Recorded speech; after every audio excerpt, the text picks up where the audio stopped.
Hello everyone, good morning to all of you and welcome to online study point. दोस्तों, आज है 16 जून और आज की इस वीडियो में हम 16 जून से रिलेटेड करंट अफेयर के सभी इंपॉर्टेंट क्वेश्चन को कवर करेंगे, इसलिए वीडियो को लास्ट तक देखिएगा। और यदि आप लोगों को इस वीडियो की पीडीएफ चाहिए तो आप हमारा टेलीग्राम चैनल भी ज्वाइन कर सकते हैं, जिसकी लिंक डिस्क्रिप्शन बॉक्स में दी हुई है। और यदि आप चैनल पर नए हैं तो चैनल को सब्सक्राइब कर लीजिए, साथ ही बेल आइकन दबाना बिल्कुल मत भूलिएगा, ताकि आप लोगों को हमारे किसी भी नए वीडियो की नोटिफिकेशन सबसे पहले मिल सके। तो चलिए स्टार्ट करते हैं हमारा पहला क्वेश्चन।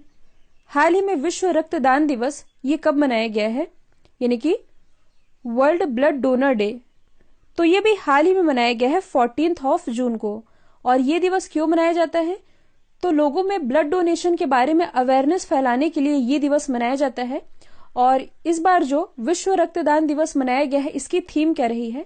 तो इस बार की थीम थी सेव ब्लड सेव लाइव्स। अच्छा, ये तो थी थीम। स्लोगन क्या था, यानी कि नारा? तो नारा था give blood and make the world healthier place. तो दोनों ही आप याद रखेंगे। अच्छा, ये 14 जून को ही क्यों मनाया जाता है? तो देखिए, 14 जून 1868 को एक ऑस्ट्रियाई जीव वैज्ञानिक, इनका नाम आप लोगों ने पढ़ा होगा, कार्ल लैंडस्टीनर, इनका जन्म हुआ था। और इन्हीं के जन्म दिवस को मनाया जाता है विश्व रक्तदान दिवस के रूप में, क्योंकि इन्होंने ब्लड ग्रुप की खोज की थी। अच्छा, ये दिवस किसके द्वारा मनाया जाता है? तो इसे मनाया जाता है WHO के द्वारा, यानी कि वर्ल्ड हेल्थ ऑर्गेनाइजेशन के द्वारा। इसकी स्थापना हुई थी 1948 में। हेडक्वार्टर स्थित है जेनेवा, स्विट्जरलैंड में। और प्रेजेंट टाइम में इसके डायरेक्टर जनरल तो ये हैं टेड्रोस अदानोम। देखिए, जो WHO है, इसने वर्ष 2020 को year of nurse and midwife के रूप में मनाने की घोषणा की है। तो ये भी आप याद रखेंगे। यदि हम अदर ऑप्शन को डिस्कस करें तो 7 जून को मनाया गया है वर्ल्ड फूड सेफ्टी डे। 8 जून को मनाया गया है वर्ल्ड ओशियन डे, यानी कि विश्व महासागर दिवस। और वर्ल्ड ब्रेन ट्यूमर डे 12 जून को मनाया गया है world day against child labour. और अब 14 जून को मनाया गया है विश्व रक्तदान दिवस। तो ये आप सभी याद रखेंगे। नेक्स्ट है, हाल ही में भारत के अटॉर्नी जनरल का कार्यकाल 1 वर्ष तक के लिए बढ़ा दिया गया है। इनका नाम क्या था? तो आप सभी जानते हैं, प्रेजेंट टाइम में हमारे जो अटॉर्नी जनरल है, इनका नाम है के वेणुगोपाल जी। और इनका कार्यकाल 1 साल के लिए बढ़ाया गया है। तो यहां से इंपॉर्टेंट है अटॉर्नी जनरल। देखिए, यदि हम बात करें अटॉर्नी जनरल की, तो ये है एक संवैधानिक पद, यानी कि इसका उल्लेख संविधान में है। और आर्टिकल 76 में अटॉर्नी जनरल के बारे में बताया गया है। और जो अटॉर्नी जनरल होते हैं, ये देश के सर्वोच्च कानूनी अधिकारी होते हैं, जबकि सॉलिसिटर जनरल ये होते हैं देश के दूसरे सर्वोच्च कानूनी अधिकारी। और इनकी नियुक्ति कौन करते हैं? तो ये करते हैं प्रेसिडेंट, यानी कि भारत के राष्ट्रपति। अच्छा, भारत का अटॉर्नी जनरल होने के लिए क्या योग्यताएं होनी चाहिए? तो देखिए, योग्यताएं में सेम वही योग्यता होनी चाहिए जो कि सुप्रीम कोर्ट के किसी भी न्यायाधीश के लिए जरूरी है। अच्छा, भारत के अटॉर्नी जनरल पद के लिए क्या एक्सपीरियंस होना चाहिए? तो देखिए, उस व्यक्ति को हाई कोर्ट में 5 साल बतौर न्यायाधीश के रूप में कार्य करने का अनुभव हो, या हाई कोर्ट में ही 10 साल की वकालत का एक्सपीरियंस हो। ऐसा व्यक्ति अटॉर्नी जनरल के योग्य माना जाता है। तो अटॉर्नी जनरल ये है के वेणुगोपाल जी, जिनका कार्यकाल बढ़ाया गया है। अभी मैंने बताया है सॉलिसिटर जनरल के बारे में, जो कि भारत का, यानी कि देश का दूसरा सर्वोच्च कानूनी अधिकारी होता है। तो ये है तुषार मेहता, ये है सॉलिसिटर जनरल। हाल ही में जो विमल जुल्का है, ये बनाए गए हैं मुख्य सूचना आयुक्त, यानी कि चीफ इंफॉर्मेशन कमीशन। जबकि जो संजय कोठारी जी हैं, ये बनाए गए हैं चीफ विजिलेंस कमीशन, यानी कि मुख्य सतर्कता आयुक्त। तो ये सभी आप याद रखेंगे। नेक्स्ट है, हाल ही में भारत के सबसे वृद्ध फर्स्ट क्लास क्रिकेटर का निधन हुआ है। इनका नाम क्या था? तो देखिए, इनका नाम था वसंत राय जी। और अभी हाल ही में 100 वर्ष की आयु में इनका निधन हो चुका है। और देखिए, मुंबई में स्थित है जॉली क्रिकेट क्लब। तो इसके संस्थापक सदस्य में वसंत राय जी शामिल थे, जिनका अभी हाल ही में निधन हो चुका है। और ऑप्शन में मैंने जितने नाम लिखे हैं, ये सारे ही कहीं ना कहीं क्रिकेट से रिलेटेड हैं। हाल ही में बापू नाडकर्णी का भी निधन हुआ, और ये भारत के पूर्व दिग्गज ऑलराउंडर थे। यदि हम बात करें माधव आप्टे की, तो ये भी भारत के पूर्व क्रिकेटर थे, जिनका निधन हुआ। रमाकांत आचरेकर, इनका पिछले ही वर्ष निधन हुआ था। और ये सचिन तेंदुलकर के कोच भी रह चुके हैं। नेक्स्ट है, हाल ही में यूटीआई म्यूचुअल फंड के CEO कौन बने हैं? तो ये भी हाल ही में बन गए हैं इम्तियाजुर रहमान।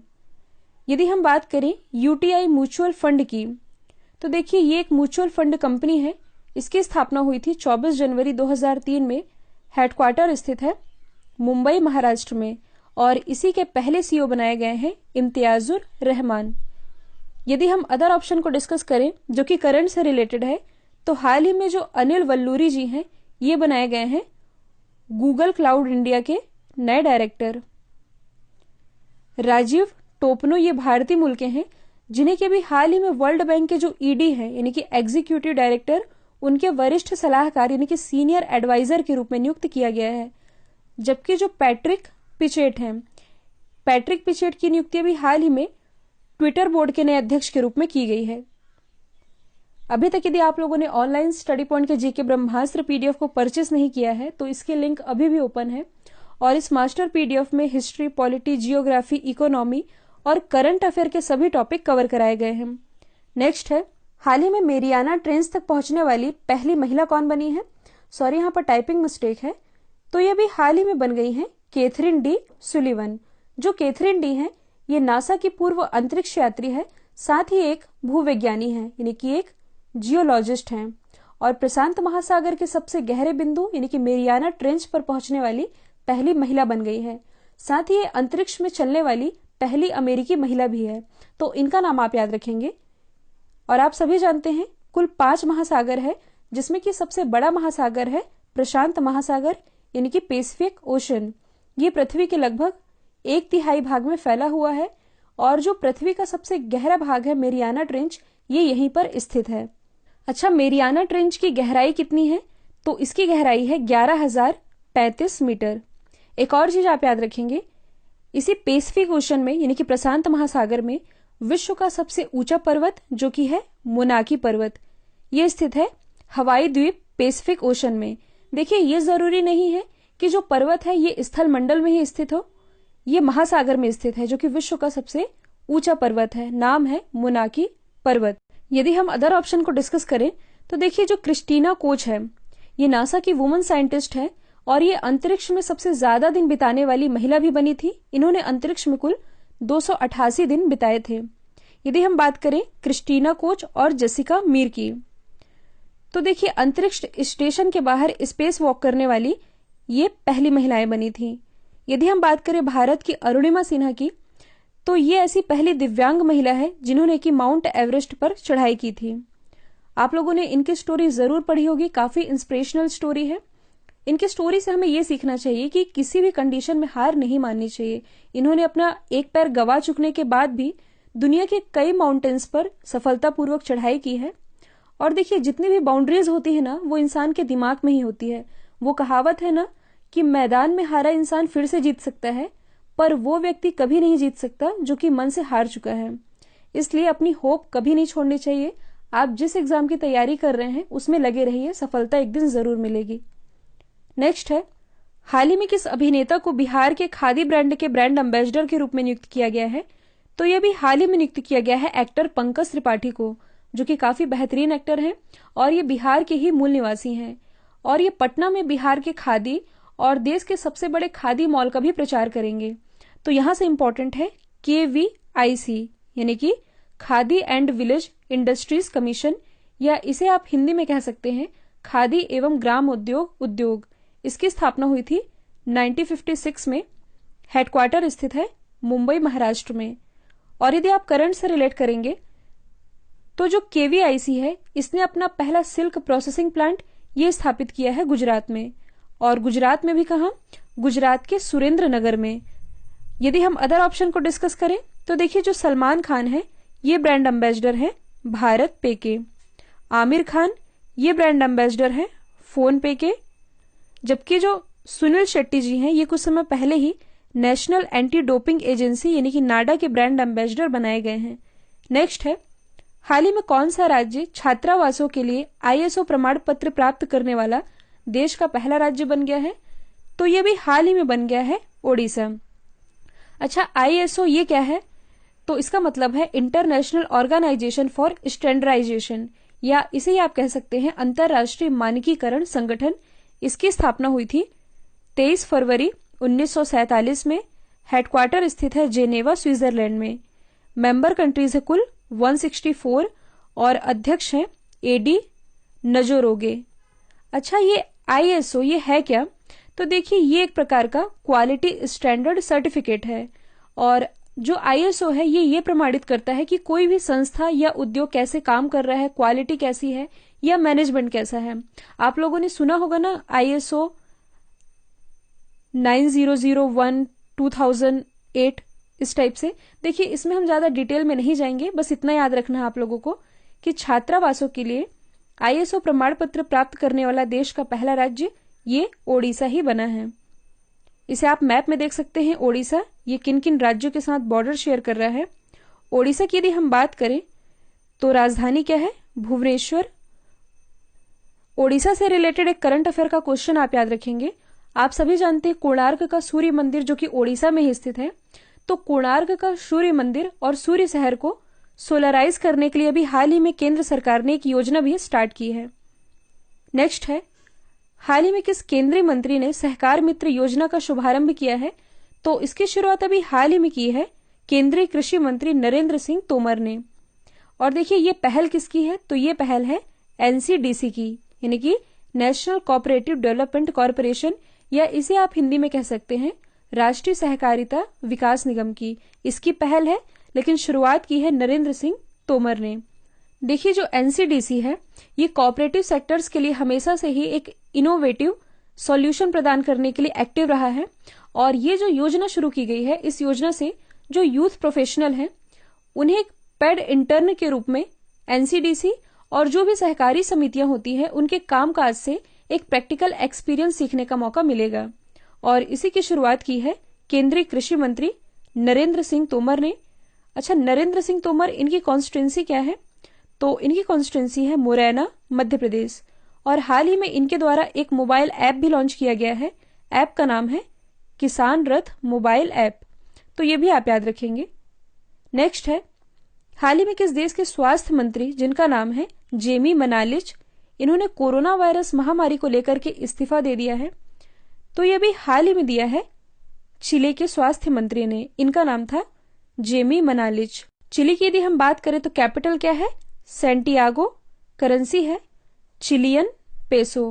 प्रेसिडेंट है सेबास्टिन पिनिएरा। देखिए, यदि आप करंट से रिलेट करेंगे तो दिसंबर 2019 की ही बात है। आप लोगों ने COP 25 जरूर सुना होगा, यानी कि कॉन्फ्रेंस ऑफ पार्टीज। ये पहले ऑर्गेनाइज होने वाली थी चिली में, लेकिन कुछ रीजन के कारण इसका आयोजन किया गया था स्पेन के मैड्रिड में। स्पेन के मैड्रिड में आयोजन तो किया गया था, लेकिन इसकी अध्यक्षता जो है ये चिली गवर्नमेंट के द्वारा ही की गई थी। अब आप मैप में देख सकते हैं चिली की लोकेशन, ये स्थित है साउथ अमेरिका में, ये है नॉर्थ अमेरिका। इससे रिलेटेड हम कुछ एक्स्ट्रा फैक्ट डिस्कस कर लेते हैं। देखिए, यहां पर हम थोड़ा सा साउथ अमेरिका की तरफ ध्यान देंगे तो ये जो बड़ा वाला हिस्सा दिख रहा है ये है ब्राजील। कई बार एग्जाम में पूछा जाता है कि ऐसे कितने देश हैं जिनकी सीमा ब्राजील से नहीं लगती। तो देखिए, साउथ अमेरिका में ऐसे केवल 2 देश हैं जिनकी सीमा ब्राजील से नहीं लगती। एक तो ये है चिली, दूसरा जो आप यहाँ पे छोटा सा देख रहे हैं ये है इक्वाडोर। तो चिली और इक्वाडोर केवल ऐसी 2 कंट्रीज हैं जिनकी सीमा ब्राजील से नहीं लगती है। और दक्षिण अमेरिका में ही विश्व का सबसे अधिक ऊंचाई पर स्थित नौकायन झील स्थित है। इसका नाम क्या है? लेक टिटिकाका, जो कि पेरू और बोलीविया की सीमा पर स्थित है। आप मैप में देख सकते हैं, ये है पेरू, ये है बोलीविया, और इसी की सीमा पर स्थित है लेक टिटिकाका। एक और चीज आप याद रखेंगे कि वर्ल्ड का सबसे हाईएस्ट वाटरफॉल ये है एंजल वाटरफॉल, और ये स्थित है साउथ अमेरिका के वेनेजुएला में। यहाँ पर जो मैंने निशान लगाया है यही है वेनेजुएला, और यही पास स्थित है एंजल फॉल। तो ये आप याद रखेंगे। नेक्स्ट है, हाल ही में फिलीपींस में भारत के नेक्स्ट एम्बेसडर के रूप में किसे नियुक्त किया गया है? तो नॉन कॉमनवेल्थ कंट्रीज में नियुक्त होते हैं एम्बेसडर यानी कि राजदूत, और कॉमनवेल्थ कंट्रीज में नियुक्त होते हैं हाई कमीशन यानी कि उच्चायुक्त। और फिलीपींस में इंडिया के नेक्स्ट एम्बेसडर के रूप में नियुक्त हुए हैं शंभू एस कुमारन। और इन्होंने किनका स्थान लिया है? तो इन्होंने रिप्लेस किया है जयदीप मजुमदार को। यदि हम बाकी ऑप्शन को डिस्कस करें जो कि करंट से रिलेटेड है, तो देखिए, हाल ही में जो राहुल श्रीवास्तव है ये बनाए गए हैं इंडिया के नेक्स्ट एम्बेसडर रोमानिया में, और इन्होंने रिप्लेस किया था थांगलुरा डारलोंग को। मोनिका मेहता, तो ये भी हाल ही में स्विट्जरलैंड में इंडिया की नेक्स्ट एम्बेसडर बनी है, और इन्होंने रिप्लेस किया था सीबी जॉर्ज को। यहां से इंपॉर्टेंट है फिलीपींस। आप मैप में देख सकते हैं फिलीपींस की लोकेशन, ये है अपना एशिया महाद्वीप। फिलीपींस की कैपिटल क्या है? तो ये है मनीला, और मनीला में ही हेडक्वार्टर स्थित है एडीबी का, यानी कि एशियन डेवलपमेंट बैंक का। करेंसी क्या है? फिलीपीनी पेसो। एक और चीज आप कनेक्ट कर सकते हैं, मैंने आप लोग बताया था हाल ही में जो ट्रैफिक इंडेक्स जारी किया गया था, यानी कि दुनिया के सबसे खराब ट्रैफिक सिटीज की एक लिस्ट जारी की गई थी, और इसमें जो भारत का बैंगलोर है ये रहा था टॉप पर, जबकि जो मनीला है जो कि फिलीपींस की कैपिटल है ये रहा था दूसरे स्थान पर। तो ये भी आप याद रखेंगे। कल आप लोगों से पूछा गया था हाल ही में किस शहर की पुलिस ने महिलाओं के लिए स्त्री कार्यक्रम की शुरुआत की, तो इसका राइट आंसर था हैदराबाद। अब आप लोगों के लिए आज का सवाल है, हाल ही में जारी की गई फीफा की रैंकिंग में भारत कौन से स्थान पर रहा है? तो इसका आंसर कमेंट बॉक्स में दीजिएगा, और इस वीडियो को लेकर के आपके जो भी पॉइंट ऑफ व्यू है वो भी कमेंट बॉक्स में जरूर बताइएगा, और एटलीस्ट एक स्टडी रिलेटेड रूप में शेयर जरूर करिएगा। तो आज के लिए इतना ही। Thank you so much.